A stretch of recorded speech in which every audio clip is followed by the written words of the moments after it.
Merendeiros e merendeiras do nosso amado Brasil, como é que vocês estão? Tudo maravilha? Tudo uma delícia? Bem-vindo ao Sabadão do Merendão, pessoal! Hoje nós vamos falar de Klabin versus Suzano. Quem é a melhor empresa? Isso é relativo, vai de cada investidor e o Merenda vai dar a opinião dele sobre qual das duas ele gosta mais, ok? Se você gosta do conteúdo do Carlos Merenda, dá o teu joinha, te inscreve no canal, envia esse vídeo para mais pessoas, para que o Merenda fique com mais vontade de fazer vídeos para vocês, pessoal, beleza? Rumo aos 5.000 inscritos, o canal do Merenda ficou abandonado, mas agora o Merenda volta com força total. Quem é o Merenda? O Merenda é um operador de opções, gosta de fazer venda coberta, gosta de fazer venda de put, gosta de montar pequenas estruturas para fazer uma merendinha suave, uma proteção, né? Em alguns movimentos de velocidade. E também o Merenda é analista CNPI e consultor CVM. Beleza, pessoal? Então, vamos lá. Iremos destacar logo de cara as vantagens e desvantagens desses ativos. E vamos também mostrar a página do Investidor 10 e depois a gente vai mostrar graficamente qual é o interesse do Merenda estar ligado mais na Suzano do que na Klabin, apesar de eu estar conectado com as duas, operando opções, fazendo venda coberta do homem pobre, principalmente comprando ativos no fracionário. Eu não gosto de enfiar o dinheiro com toda a força, eu gosto de ir devagar, devagar, devagar. Dinheiro de mercado ou o seu dinheiro que você aporta mensalmente, ele só compensa meter de cabeça com toda a força quando a gente tem uma crise muito forte e aquilo não tem nada a ver com a empresa que você está investindo, né? Como nós vimos no Covid-19, como nós vimos em 2008. Então são crises que compensam o risco, mas não é para vender a casa também, né, pessoal? Mas nestes momentos a gente sugere aportes mais gulosos, certo? Porque todo mundo vai ficar com medo e você vai ter que usar a sua coragem, a sua experiência de mercado para poder ter coragem de aportar quando o mercado está extremamente barato e vender quando ele estiver extremamente alto, né? Então vamos lá, Klabin, as vantagens, né? São duas vantagens para destacar, assim como na Suzano. Uma das vantagens da Klabin, pessoal, ambas são empresas de celulose, né, papel e celulose, conhecida por vocês, é o mix mais diversificado entre a celulose, que não é o caso da Suzano, né, que no caso se destaca na Klabin o papel e embalagens, o que tende a suavizar o ciclo, tá? Vantagens, outra vantagem, política de dividendo mais previsível, tá? Então ela tem realmente uma distribuição, né, trimestral de dividendos, né? Então ela chega a distribuir 4 dividendos por ano, ok? Desvantagem, menor sensibilidade ao ciclo positivo da celulose, ou seja, quando o ciclo é positivo, ela não consegue dar aquela arrancada, aquela bombada, até porque vocês vão ver pelo valuation que ela está um pouco cara, tá? E outra desvantagem, foi o que eu acabei de citar, foi o valuation e geração de caixa. Podem ficar pressionados quando o custo caixa sobe, tá? Então, a vulnerabilidade dessas ações exatamente é essa, né? De todas as duas. Aqui esse tópico aqui final entra para as duas, né? E a Suzano, quais são as vantagens?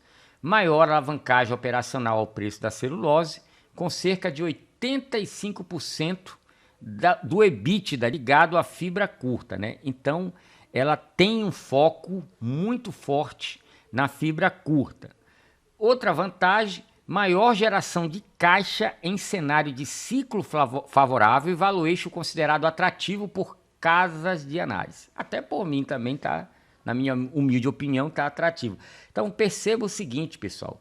A Suzano é um papel para se ganhar com ciclo. A Klabin para se ganhar com média, né? Até porque, como ela desconta muitos dividendos, né, que ela paga, né, a Klabin, ela praticamente não se move. A gente fica olhando ali, parece que o preço é o tempo todo mesmo, né?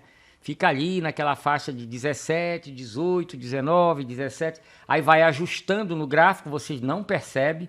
Mas quem tem memória de médio prazo aí, que compra a Klabin há muito tempo, sabe que ela já deu 16 há milhares de anos atrás e continua nessa faixa de 16, 17 aí por um bom tempo, ok? A desvantagem da Suzano, né, é que ela é mais volátil e mais dependente do ciclo global de commodities, foi o que eu falei agora. Só que eu vejo isso como uma vantagem, né? Então, no ciclo de baixa a gente aporta, no ciclo de alta a gente vende, né? Então, é essa expertise que eu estou desenvolvendo na minha estratégia com Suzano. E a outra desvantagem é que se houver desalavancagem, pode reduzir a remuneração CDE, é claro, né? Porque ela é uma empresa alavancada, né? Bem alavancada, e quando ela desalavanca, ela está pagando, ela tem que pagar por isso, né? E aí ela vai distribuir menos dividendos. A minha humilde opinião é que Suzano vai dar bom realmente daqui a lá para 27, 28, né? Para frente, tá? Porque teoricamente, né? Todas as duas empresas fizeram o dever de casa em relação ao CAPEX, investiram no momento que a celulose estava bombando e agora tem muita oferta de papel, né, e celulose no mercado, e isso aí está afetando o preço, tá? E eu tenho um gráfico aqui que eu peguei pela Perplexity de oferta e demanda global versus o preço, né? Isso é muito interessante para vocês verem por que eu acho que é uma oportunidade. Deixa eu ver se tem mais alguma coisa que eu gostaria de destacar aqui, né? A oferta global, né? A gente comentou agora, vai depender se tiver muita oferta e baixa procura, né? Se tiver muito estoque, então elas acabam ficando com o freio de mão puxado. O câmbio e juros, né? Vocês sabem que faz totalmente diferença em relação à dívida das empresas, das duas, e o câmbio principalmente afeta diretamente a Suzano, tá? Execução, né? CAPEX, que a gente conversou, desalavancagem, custo caixa e paradas de manutenção influenciam fortemente o resultado. Então, isso também já foi citado, né? Aqui é que eu chamo a atenção de vocês da parte interessante. Eu vou destacar de cara o longo prazo, que é o que eu estou focando, né? Máxima combinação de valorização e fluxo de caixa. O Safra projetou o fluxo de caixa e yield médio de cerca de 13% para a Suzano e 11% para a Klabin entre 2026 e 2028. É o que eu espero. Então, eu acredito ainda que a Suzano vai ser uma boa pagadora de dividendo no futuro, até melhor que a Klabin, ok? E mínima, retorno baixo ou negativo se houver destruição estrutural do preço, má alocação de capital ou ciclo prolongado de baixa. A gente já vem de um ciclo muito longo, então no mercado financeiro, pessoal, ninguém sabe o que vai acontecer do lado direito do gráfico. Então, saiba que tudo tem risco. Só que eu, Merenda, gosto de correr risco quando o papel está lá embaixo. E gosto de marcar regiões de preço no gráfico, que eu vou mostrar para vocês, onde eu entendo, na minha humilde opinião, que começa a valer a pena eu fazer os meus aportes, né? Hoje, parcialmente em ativo, no próprio ativo, e nas opções dentro da merenda, ou seja, dentro do dinheiro, ok? E para finalizar essa primeira parte, né, nós vamos mostrar aqui para vocês a fotinha. Olha só que coisa interessante, né? Você percebe que o preço de 2020 até 2022 foi para cima, e foi quando essas empresas bombaram, cotações lá em cima, tudo maravilha, tudo uma delícia. Até a Klabin chegou também ao despertar da força, mas a Suzano foi muito mais do que a Klabin, tá? Então, quando a gente pega aqui a curva de oferta global versus demanda global, a gente percebe que elas estavam bem parelhas no início de 2020, quando chega nos meados de 2020, né?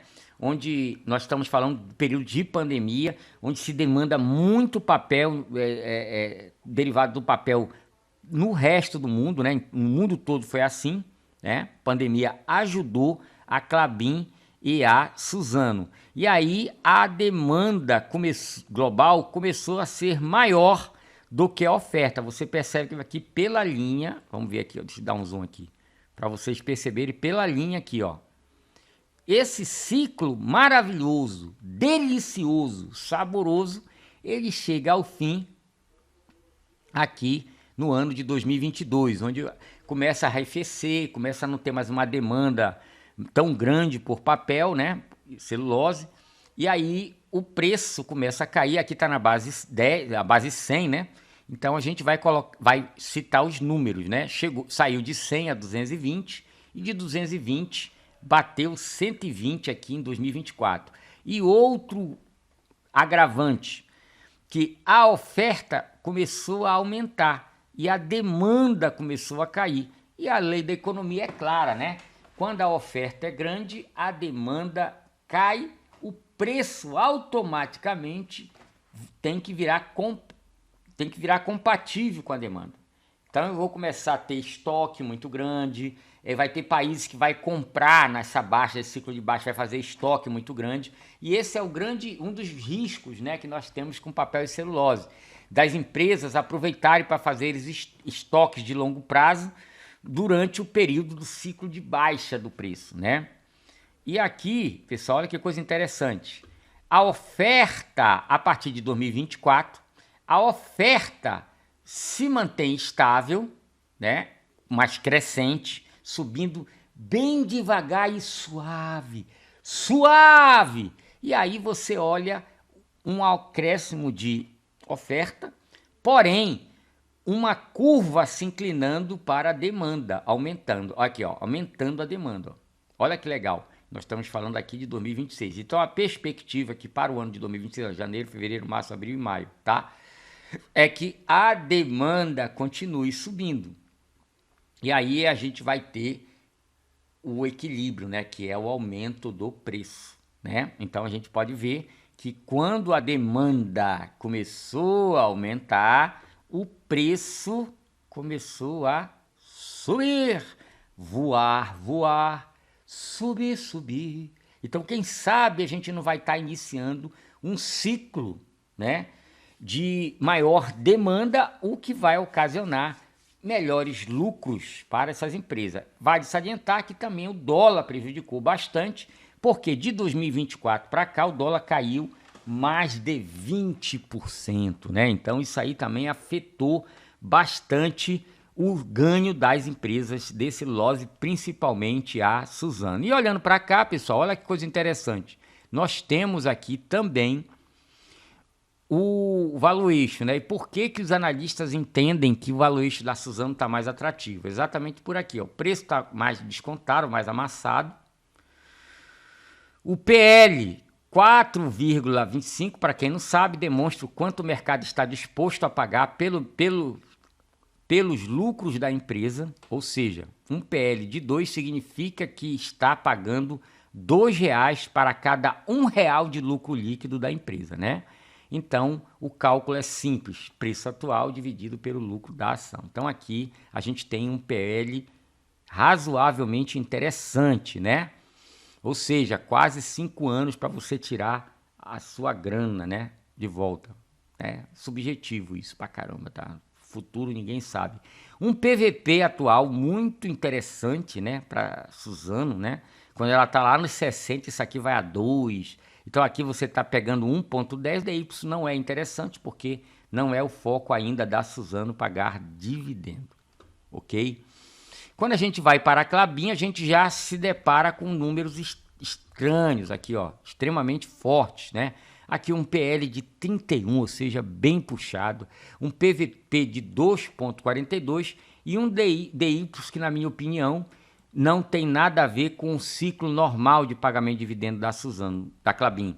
Até porque a gente vai rapidamente filtrar aqui que esses dividendos aqui, ó, anunciados em 15/12/25, foi pancada, né? Foi 22, mais 22, mais 22, mais 22, mais 001. Ou seja, ela pagou mais ou menos, anunciou acho que uns 90 e pouco, porque tava aquela mudança de tributação, de imposto. E aí essa empresa correu e distribuiu o máximo possível de dividendo para evitar a tributação se você é um acionista que ganha mais de 50 mil reais de dividendo na distribuição, de cada distribuição você tem que pagar imposto, né?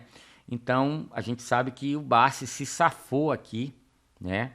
E eles têm cadeira no conselho, né? Então, talvez eles tenham até influenciado nessa decisão, né? Para evitar o pagamento de impostos, né? Em cima dessa distribuição. Essa distribuição é atípica, ela não é normal. O normal é você ver isso aqui, ó, 004, 022, 025 e 026. É isso aqui que é o normal Klabin, tá? É isso que é o normal Klabin. Beleza. Quando a gente olha aqui o preço versus o lucro, né? Muito interessante essa parte. Então a gente vê que a receita líquida da Klabin vem até subindo suavemente, né? Mas o lucro líquido vem caindo, tá?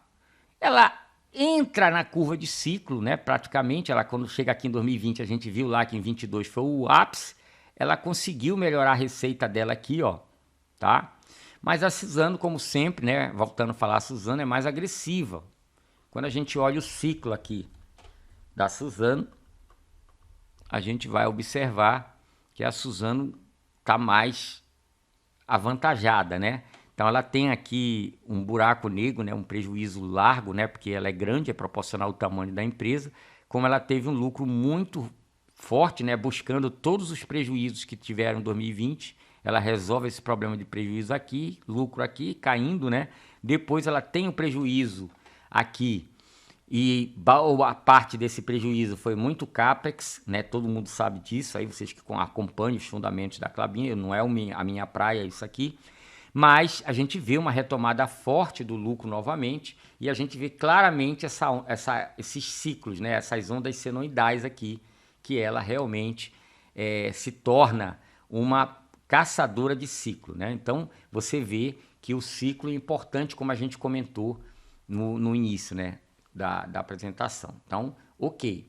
Quando a gente olha aqui preço versus o lucro, olha que legal. Na Suzano, a gente vê que a cotação está aqui e o lucro está acima. Então, neste momento histórico, ela estava cara aqui para o lucro lá embaixo. Mas, agora, ela está com a cotação abaixo e a curva do lucro para cima. Ok? Então, ela está atrativa. Tá? Ela está mais atrativa na minha humilde opinião, ok? Agora vamos olhar os gráficos, né, pessoal? Vamos olhar os gráficos, tá? Então vamos colocar aqui Klabin e Suzano, tá? Bom, pessoal, dito isso, estamos aqui na tela para analisar as faixas de oportunidade, faixa de preço, como vocês quiserem colocar, né? As regiões de merenda, que é o que o merenda chama, né? Regiões de merenda, elas estão marcadas aí, tá? Então, onde seria o preço interessante, né? Para fazer a compra do ativo, na minha humilde opinião, é aqui. Peraí. Nas regiões entre 16,05 e 16,66, certo? Então, por isso que o Merenda comprou a cal dele nessa região, cal longa, né, para fazer venda coberta do homem pobre. E região vendedora, futebol clube, né? Isso aqui foi anomalia. Isso aqui, na minha humilde opinião, foi aquele pega trouxa, né? O mercado todo mundo empolgadaço aqui, foi isso aqui, né? Então, o cara que vendeu aqui, digamos, Merenda, eu comprei na faixa de oportunidade. Comprei aqui. Digamos que você comprou no 16,66. Aí o papel bate aqui, aí você vende. Aí depois o papel vai lá, porra, Merenda, tu falou que a oportunidade de venda era aqui, o papel foi lá, tá bom. Isso aqui tudo foi euforia, tá, pessoal?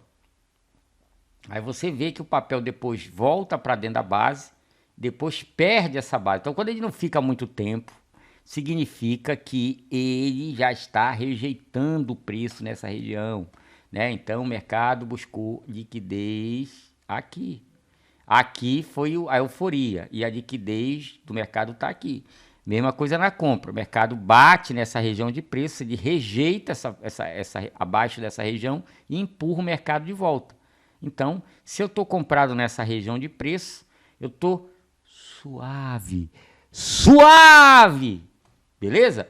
Então a Klabin aqui, pessoal, olhando para o lado das opções, claro que quem tiver aí para fazer a remuneração, nós vamos falar já já sobre a remuneração. Primeiro nós estamos analisando aqui. E quando eu coloco no mensal, olha o que acontece com o Klabin. Mensal, ok? Nós estamos aqui, ó, nessa região aqui. O papel praticamente lateralizou aqui, né? Ele está lateral aqui na região, nessa região, entre o 21,14 e o 16,12, teoricamente, né? Que seria essa região lateral, né? Então vocês percebam o seguinte, que a Klabin, nós estamos falando aqui de 2000, o teto foi 2021. Março, cadê? Deixa eu ver quando foi esse mês aqui. Foi março de 21. Então o papel bate aqui nessa região, ó, 3 vezes. A longo prazo é uma região de rejeição também, né? Então aqui o mercado não aceita Klabin acima de 21 e 21,09. O mercado não aceita, tá? Ele volta. Então teve rejeição 3 vezes no ano de 2021, no ano de 2024 e no ano de 2026, ok? Pronto. Então, vocês percebam, pessoal, que quem comprou topo aqui não está ganhando dinheiro. Está no mesmo, está no 0 a 0. Então, por isso que quando o Merenda marca essas regiões aqui, tá? Claro que lá atrás a região seria essa aqui, mas já isso é passado, né? Mas para quem já está comprado há muito tempo, não está ganhando dinheiro na Klabin. Quem comprou entre R$16,21, quem comprou acima de R$16, 16,61, que está o preço hoje, não está ganhando dinheiro. 17,61 não está. Ah, mas eu recebi dividendo, aqui está com ajuste. Se você tivesse reinvestido todo o dinheiro, o seu dinheiro está de lado, está perdendo para a poupança, tá? Então a gente tem que ter esse cuidado aqui de não se iludir com dividendo, tá? E é uma empresa que está com os valuation muito elevados. Vocês viram lá na teoria, né? O valuation está caro da Klabin. Agora, quando a gente vai para a Suzano, tem uma diferença. Eu vou olhar logo no mensal aqui, ó. Cadê? Não, eu estou olhando no diário, né? Olha que coisa legal. Então eu tenho região de preço de compra aqui e aqui. Aqui passou, quem pegou aqui conseguiu sair aqui e ganhou dinheiro, né? Aqui, ó, tá lindo. Aqui que o Merenda tá fazendo a festa, tá? Nessa região aqui, tá? Cheguei a comprar R$ 39,90, tá, pessoal? Cheguei a comprar, apesar da região ser interessante, entre 42,64 e 82, quando escapou para cá, o Merenda comprou, tá? Eu comprei aqui também, ok? Agora, olha que coisa interessante, pessoal. Quando eu boto no mensal, eu vejo claramente que isso aqui é um papel bastante cíclico, ó. Olha só. Olha que coisa interessante. Ele tem um topo de 2021, mesmo caso da Klabin, sendo que ele ficou muito mais descontado que a Klabin, né? A gente vê que daqui, ó, de 63 para 38, para 38,96 mais ou menos, né? A gente vê aqui que tem um belo desconto, né, pessoal? Tem um belo desconto aqui, tá? No mensal. Semanal. E é por isso que eu tô com mais tendência de pegar a Suzano, porque a gente tá numa região de queda, de baixo, ó, aqui, ó, no semanal. Olha que legal. Eu estou numa escadinha descendente aqui, ó. Eu tenho venda aqui, compra aqui, venda aqui, compra aqui, tá? Então eu estou aqui numa situação muito confortável para mim arriscar o meu dinheiro. Por quê? Essa região de preço, a última vez que ela bateu foi em 2023, né? Em 2022, bateu também em 2000 e... Cadê? Até menos aqui, não, é até aqui, ó. Ela bateu em 2023, 2022, 2020, né? Então, se eu colocar um período de 6 anos, ela bateu nessa região de preço 1, 2, 3, 4, 5 vezes. Então, eu me sinto confortável de me enquadrar e correr meu risco nessa região. Ah, pode cair mais? Pode. Mas eu prefiro arriscar meu dinheiro quando o mercado cai do que quando o mercado sobe. E como vocês viram, o ciclo está querendo salientar, sinalizar, né, que a gente vai ter mais demanda entre 26, 27 e 28. Sinalizar. Se vai, o futuro pertence ao Papai do Céu, não a gente. Mas, por isso, o meu foco em investir na Suzano, tá? Suzano. E também com aquela propensão a pagar mais dividendo que a Klabin a longo prazo, não no curto prazo. E vamos para as opções, né, pessoal? A gente tem que falar de opções, não tem como correr, né? Vamos começar então com Suzano, onde seria aqui as melhores opções para você correr risco, né? Então eu posso correr risco aqui, porque já perdeu atrás, né? Já tá, isso aqui é passado. Então se eu correr aqui no 48, não é tão arriscado assim, né? Tem risco? Tem. E outra, esperem sair o resultado, tá, pessoal? Não façam antes do resultado. Só gravem os strikes. Vamos lá. Opções.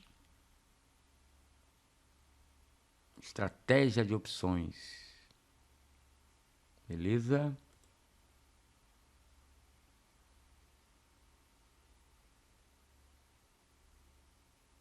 Pronto. Vamos lá. KL. Não, KL não. É Suzano. Tá aqui. SUZB. Os prêmios são mais interessantes, né? Então, quando a gente vai visitar a região de 48, deixa eu fechar aqui. Agosto mensal, aqui, perfeito. Então, quando eu vou lá no 48,50, ó, eu tenho aqui prêmios muito magros, né? Só que reparem o seguinte, cadê? 48 e 88, aqui, ó. 5, 5, 6, ó. 6. Fica variando quase que na mesma faixa. Então, quanto menor o risco para mim, melhor. Então, se eu vim aqui, ó, no 49 e 38, eu vou pegar 6 centavos. Ah, mas merenda é muito pouco. Tá, mas a Suzano não te paga dividendo. Nada, tu tá tirando alguma coisa do mercado, né? Ao pouco, mas tá? Ah, eu gosto de correr risco, merenda. Então, me vê aí, me acha aí um delta bacana aí para me fazer correr esse risco, né? Me bota aí na fita aí de um risco mais interessante. Então tá aqui, ó. Você vem aqui no delta 16, por exemplo, delta 17, vamos pular para 14, né? Delta 14, tá? Tem americana e europeia. Ah, eu tenho medo, merenda, dessa americana. Então aqui, ó, delta 14, você tá tendo aí o strike SUZB H456, um prêmio de 21 centavos, nada mal, né? Se der certo a operação, eu não recomendo fazer isso agora, por causa que vai ter balanço, vai ter chacoalhar. Se vir um balanço interessante para o mercado, o papel dá uma porrada aí vocês vão ficar enrolando aí por muito tempo, tá? Isso não é problema para mim, que sou operador de opção de venda coberta, eu não tenho esse problema, é só o rolar e a rolagem da call é positiva. Então, teoricamente aqui, ó, 21 centavos, mas eu aguardaria, ok? E para venda de put, merenda, venda de put lá no 39, né? Interessante. Porque mas tá muito perto, merenda. Sim, mas para adquirir o ativo, né? Muito interessante. E barra remuneração, né? Então aqui no 39, aqui ó, 39,13. Olha que legal. Um risco baixo de dar exercício, tá? E você pega aqui 23 centavos se você tem garantia de renda fixa, tá? Que eu faço isso, tá bom? Então, seria um risco retorno interessante aqui, ó. Ou até mais embaixo aqui, ó. Tá 22 centavos aqui, o 38,88, ó. Qual é esse strike? Qual é esse código, merenda? SUZBT388, beleza? Agora vamos falar de Klabin, pessoal. Klabin, o vídeo já tá com quase 30 minutos. Caramba, passei muito do tempo. Beleza, Klabin. Olha isso aqui, pessoal. Klabin. Então, Klabin é lá naquela região de 19, né, que a gente viu, só que o prêmio está muito magro, ok? Então, por exemplo, merenda, eu quero arriscar num delta 13, ok? Então, 18,88, a gente tem aqui uma europeia KLBN H188 para remunerar aqui, ó, 6 centavos. Não é ruim não, tá? Tá interessante, tá? Com delta 13, beleza? E a put, merenda, e a put, para me tentar ganhar uma merendinha suave, é bom fazer abaixo de 17, né, pessoal? Isso aí não assim, é interessante abaixo de 17. Então, por exemplo, aqui, 16,91. Só que o prêmio tá muito magro, né, cara? Papel de baixa volatilidade, eu nem faria, tá? Mas, merenda, eu quero fazer porque eu quero arriscar, eu quero que caia, eu quero que chegue no preço de 16,91, eu quero que dê exercício. Então, se você tem essa vontade, então CAED BNT 169, só que o prêmio está muito magro. Então, Klabin tem esse problema também. Os prêmios são mais magros que a Suzano, até porque Suzano também é mais caro. Mas ela está mais sujeita à volatilidade. E sujeita à volatilidade é dinheiro para merendeiro e merendeira de opção vendido, ok? Então é isso que eu queria passar para vocês. Fui, que vocês estão com a vida ganha. Valeu, pessoal!